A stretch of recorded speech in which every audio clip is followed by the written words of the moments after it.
Hujambo na karibu tena mtazamaji wa Zone Media, tujuzane huko ambayo yanajiri katika upande wa kimataifa. Irani imesema haitaki vita na Israel wala Marekani, lakini iko tayari kujilinda endapo itashambuliwa tena, amesema waziri wa mambo ya nje wa Iran Abbas Araghchi. Akizungumza alipowasili Beirut, Lebanon, Araghchi alisema Irani pia iko tayari kufanya mazungumzo na Marekani kuhusu mpango wake wa nyuklia, lakini mazungumzo hayo lazima yaheshimiane na sio kufanywa kwa masharti au amri kutoka Washington. Kauli hiyo inakuja wakati ambapo kuna hofu kuwa Israel, mshirika karibu wa Marekani, inaweza kuishambulia Irani tena kama ilivyofanya mwezi Juni wakati wa vita vya siku 12.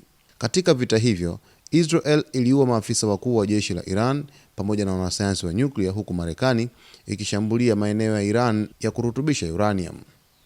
Akizungumza Beirut, Araghchi alisema Marekani na Israel walijaribu kushambulia Iran, lakini mashambulizi hayo yalishindwa vibaya. Wakijaribu tena watapata matokeo yale yale. Aliongeza, tuko tayari kwa chaguo lolote. Hatutaki vita, lakini tuko tayari kupigana, mwisho wa nukuu. Mwezi Februari, Rais wa Marekani Donald Trump alirejesha sera ya shinikizo kubwa dhidi ya Iran ili kuizuia kutengeneza silaha za nyuklia. Sera hiyo ilijumuisha mashambulizi ya Marekani dhidi ya vituo vitatu muhimu vya nyuklia vya Iran mwezi Juni. Araghchi alisema Iran iko tayari kwa mazungumzo, lakini akasisitiza mazungumzo lazima yawe ya kuheshimiana na kuzingatia maslahi ya pande zote.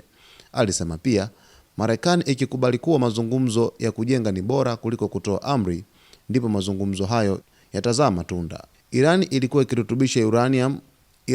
ikirutubisha urani hadi kiwango cha 60%, hatua inayokaribia sana kiwango cha kutengeneza silaha za nyuklia. Hii ilitokea baada ya Trump kuiondoa Marekani kwenye mkataba wa nyuklia wa mwaka 2015, mwaka 2018.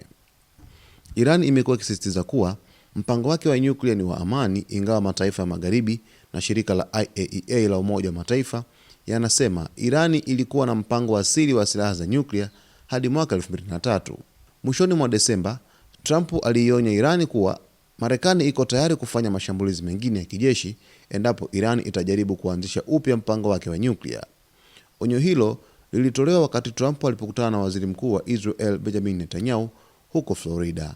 Huku mvutano ukizidi kupanda katika ukanda wa Mashariki ya Kati dhidi ya vita ambavyo huenda vikatokea tena baada ya taifa la Israel na Marekani kutishia kuishambulia Irani kwa mara nyingine tena kwa siku za hivi karibuni, yani siku za usoni. Waziri wa mambo ya nje wa Iran Abbas Araghchi ameweka bayana kwamba taifa lake halitaki vita na Israel wala Marekani, lakini iko tayari kujilinda endapo itashambuliwa tena, kwamba kwa jinsi ambavyo vita vilivyotokea mnamo mwaka jana mwezi wa 6, basi baada ya Marekani na Israel wakiaminika kwamba walishindwa vita hivyo, ndivyo ambavyo watashindwa vita vingine ambavyo watakwenda kuvianzisha kwa siku za hivi karibuni.